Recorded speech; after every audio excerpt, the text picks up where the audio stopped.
You used to express a desire to read Moby Dick. Has this wish been fulfilled? Yes, I read Moby Dick while I was making the movie Love and Death.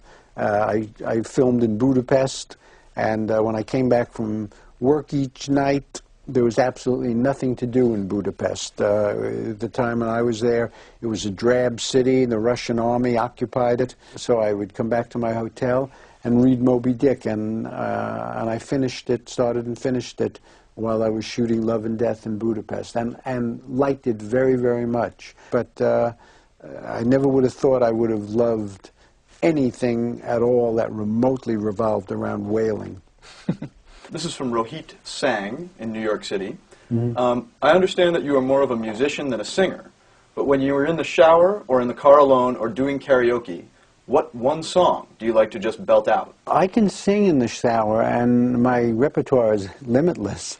I mean, I can sing anything in the shower, and I sing all the jazz and pop tunes, all the Cole Porter tunes, and my rendition of Easy to Love by Cole Porter is probably as good as one could hear in the shower. Outside of the shower, I start to have some problems with reality. Speaking as a young neurotic person, has being neurotic in life done more good or more harm in your experience? Well, it's interesting. People tend to think that I'm neurotic, and this, I feel, is a testimony to my acting ability. Over the years, I've played the neurotic, and I played it so well, I think. I'm not a good actor, but that I can do.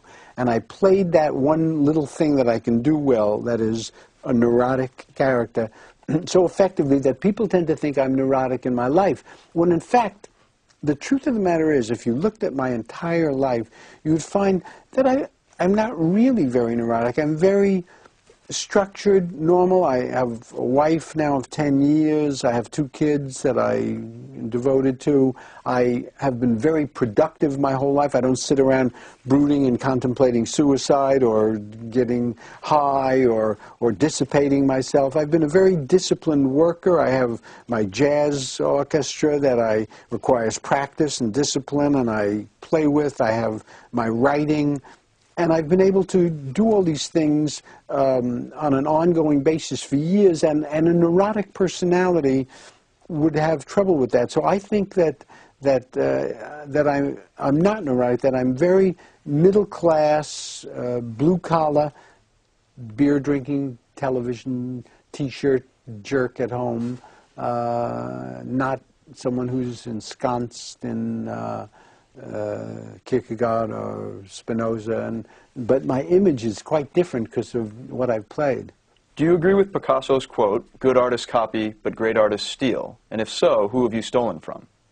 Oh, I've stolen from the best. I mean, I've stolen from Bergman, I've stolen from Groucho, I've stolen from Chaplin, I've stolen from Keaton, from Martha Graham, from Fellini. I mean, I'm a shameless thief.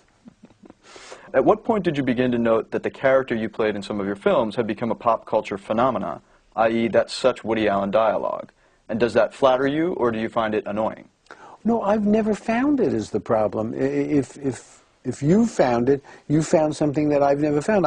I've never felt, and I don't say this with any bitterness or anger or disappointment, because it's not something that I was interested in. I've never influenced anybody to the best of my knowledge in any way. So when I see people making films, they make them like Scorsese makes them, they make them like Spielberg makes them, they make them like Stanley Kubrick made them. I make my films for my own enjoyment, my own therapy. I'm not familiar with the phenomenon that the questioner is posing. You don't think that the modern romantic comedy, however poorly done it is, at least owes to some degree to your invention in the 70s? The relationship, sort of modern man and woman comedy? If it is, I don't see it. I didn't see anything revolutionary about it at that time, so I don't. Is there any possibility you could make another movie with Diane Keaton? I've got them all. Yes, there would be. I mean, if there was an idea for Keaton and me, or I had an idea that would be great for her, she'd be the first person that I would call. We're very good friends, and we'd love to work together. There just hasn't been anything that's occurred to me that would be good for us, but you know, it would be a pleasure to work with her, and we love to work with each other. Sheila Levine, Simi Valley, California. How is it that Woody Allen just gets better and better looking the older he gets? Well, it's nice of her to say that. You know, I probably started very bad when I was younger, and anything that happens is registered as an improvement. You've worked with everyone, but has anyone ever said, "No thanks, I'll pass"? Many people have. There's a myth that all I do is call up any actor or actress and they drop whatever they're doing and work with me. Nothing could be farther from the truth.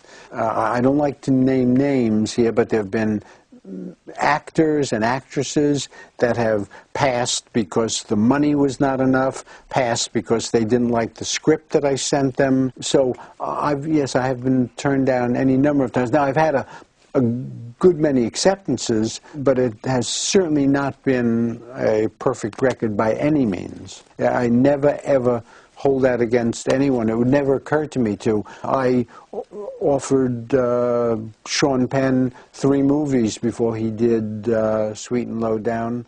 I've offered other people, you know, that I have no problem with that at all. You could turn down my movies a dozen times, and if I have a part that's good for you, I'll always offer it to you and hope for the best. Do you have a dream project, a script sitting somewhere waiting to be made into a film, just waiting for the right producer or the right actor? No, I don't. I mean, I finish a thing. That's why I said blue collar before. I finish a movie, and then I sit around for a couple of days, and you know, and I think, what the hell am I doing?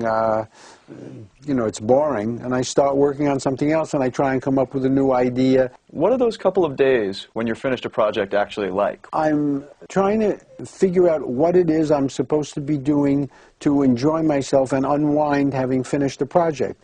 So I finish a project, let's say on a Friday or a Monday, and I go home and I think, well, this is great. I finished, and now I can... And then I can't complete the sentence. And I think, well, what do I want to do? Well, I want to practice my instrument, and I'd like to write. These are the things I enjoy doing. So, you know, I kind of hold it back for a day or two and go for a walk, but very quickly I can't stand it, and I get back into writing.